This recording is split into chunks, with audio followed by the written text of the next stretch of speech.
Bonjour à toutes et à tous à notre nouveau balado MTL Connect 2025.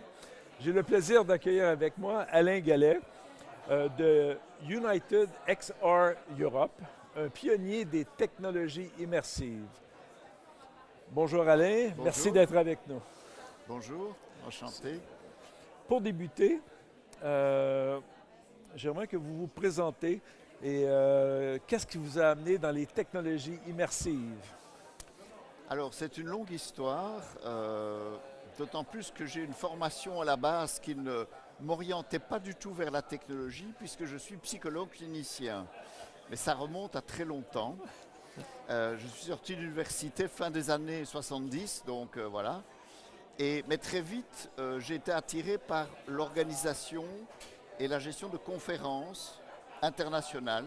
J'ai fait ça d'abord pour la Commission européenne et puis ensuite j'ai créé ma société. Et dans le cadre des activités que j'avais, j'ai rencontré un professeur d'université, l'Université de Liège en Belgique, qui travaillait sur un projet sur la 3D et le développement de l'immersion, comment utiliser l'image pour créer une sensation d'immersion.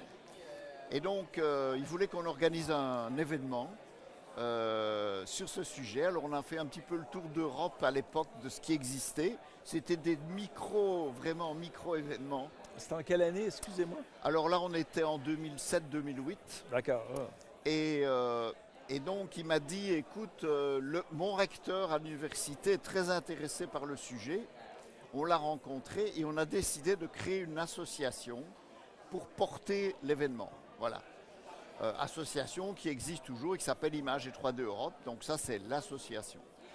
Et donc, en 2009, on a organisé la première édition sous un nom qui était Stéréopsia, enfin, un autre nom, mais globalement Stéréopsia, avec un axe qui était plus donc l'imagerie 3D, donc tout ce qui est cinéma, relief, etc., qui était en fait une forme d'immersion, hein, donc c'était déjà l'immersion sans les casques.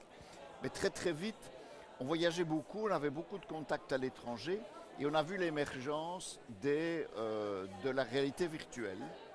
Hein, on a vu un micro-événement à Hollywood en 2014-2015 avec des startups qui avaient déjà des casques, etc. On s'est dit, ça c'est l'évolution. Okay. Ou révolution, mais c'est plutôt oui, évolution. Évolution.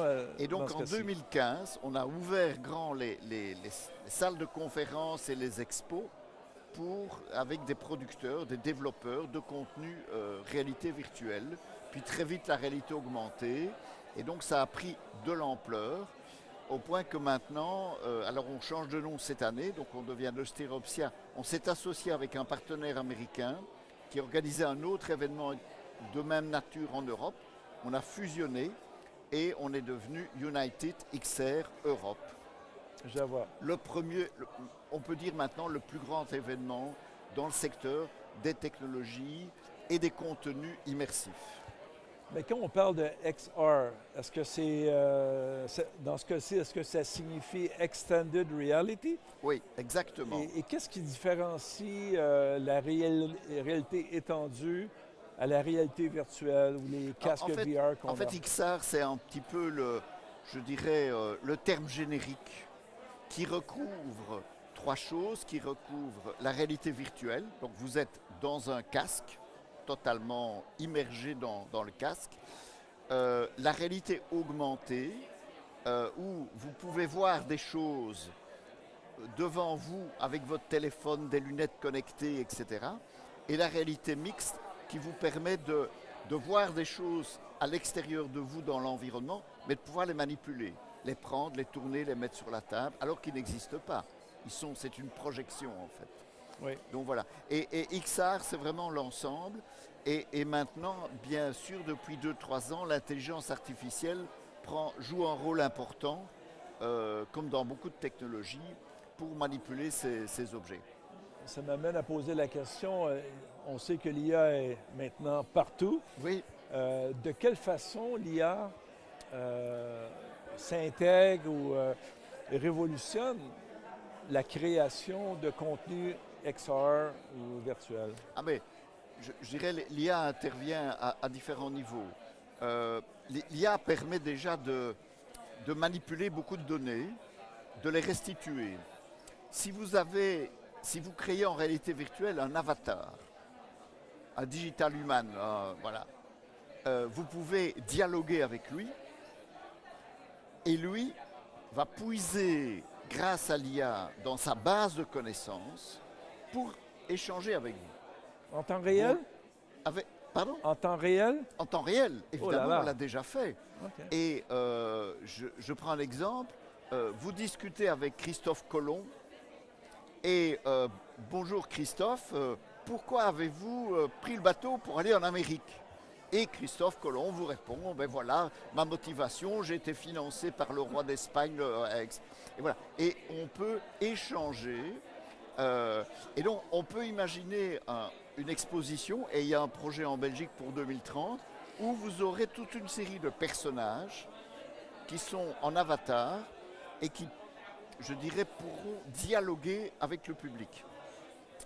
Alors, ça c'est un exemple. Un autre exemple, c'est quand vous êtes producteur d'une vidéo virtuelle, même pas virtuelle, mais enfin bref, disons virtuelle, dans un casque, et que vous pouvez faire évoluer le contenu, le storytelling, l'histoire, en fonction de l'attitude de celui qui le regarde. OK. Ça peut être des capteurs qui montrent un énervement, un stress, etc. Ça peut être les yeux qui regardent dans la scène à gauche, dans la scène à droite. Et en fonction de ça, une porte va s'ouvrir. Voilà. Oui. Et donc, je dirais, le sky is the limit, quoi. Dans ce domaine, ça intervient vraiment énormément. Ça m'amène à comment éviter justement que le XR ne devienne qu'un gadget, plutôt qu'un outil d'impact. Alors, je dirais, je pense que la XR maintenant a déjà passé une étape. Il faut savoir que, grosso modo, depuis 7-8 ans, la croissance en chiffre d'affaires de tout le secteur XR augmente chaque année d'à peu près 30 à 40%. Okay. Et la XR, ce n'est pas seulement, et je dirais c'est même pas tellement finalement les contenus dans les casques ou les avatars, en tout cas aujourd'hui, mais c'est beaucoup dans l'industrie. Pourquoi? Parce que la XR permet d'optimiser la simulation. Vous pouvez simuler des objets, des mécanismes, des outils dans les usines. Vous pouvez, il existe des formations pour apprendre à gérer les risques sur les chantiers, dans des métiers difficiles. Oui. Ce qui ne serait pas possible de faire, ou en tout cas à des coûts énormes. Je prends un exemple, je connais une entreprise en Belgique qui a développé des contenus où on forme les grutiers pour le port d'Anvers. Okay. Il faut savoir ce que coûte une heure de grue qui manipule des containers au port d'Anvers comme au port de Rotterdam ou de Montréal. Et donc là, le simulateur permet de voir, d'éviter les accidents. Et en tout cas, s'il laisse tomber un conteneur, ça n'est pas très grave, puisque c'est virtuel. Virtuel, exactement. Super. Pour terminer, quelle est votre vision du futur de la XR en 2035? Alors moi, je pense que je suis assez convaincu que la XR va surtout se développer dans la réalité augmentée. Donc, alors, certains disent c'est dystopique, c'est-à-dire qu'il y a des risques. Il y a un Américain d'origine japonaise, je pense, qui a fait un film il y a quelques années comme ça. Je pense que petit à petit, on va ne plus avoir d'équipement lourd. Bon, vous portez des lunettes, j'en porte à certains moments. On sait que les lunettes maintenant permettent déjà de générer du contenu.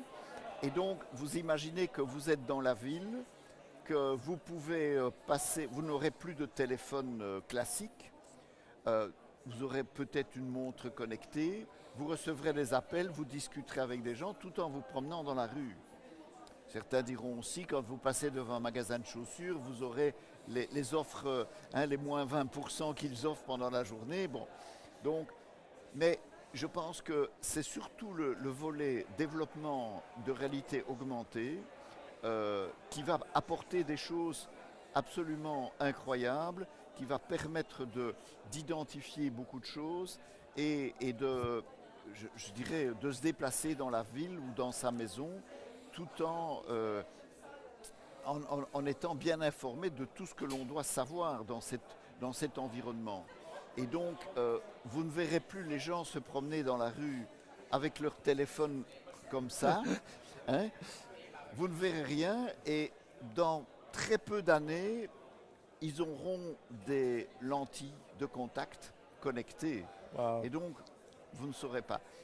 Avec le risque, et ça c'est l'aspect dystopique, le risque, mais il me parle, on discute ou il communique avec quelqu'un d'autre.